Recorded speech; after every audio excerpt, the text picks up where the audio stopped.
এই মানুষটি তার সারাটা জীবন এই দেশের কৃষক, শ্রমিক, কামার, কুমোর, মেহনতি মানুষের জন্য সংগ্রাম করেছে, লড়াই করেছে। মৌলানা আব্দুল হামিদ খান ভাসানী এই উপমহাদেশের ব্যতিক্রমী রাজনীতিবিদ।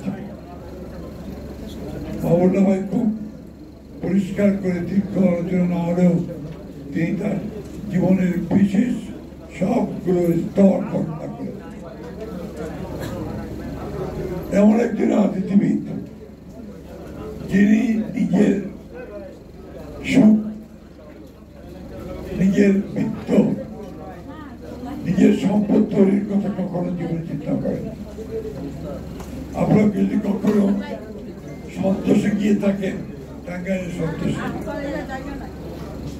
তাহলে এখন যে ঘরটা আছে সেখানে যে ঘরে তিনি থাকতেন, সে ঘরটি ছিল একটা বাঁশের তৈরি করা, চাটাই গিয়ে তার বিছানা ছিল একটা কাঠের, আমরা যাকে বলি চৌকি, তার মধ্যে একটা পাতলা তোষক চাদর দিয়ে তিনি থাকতেন।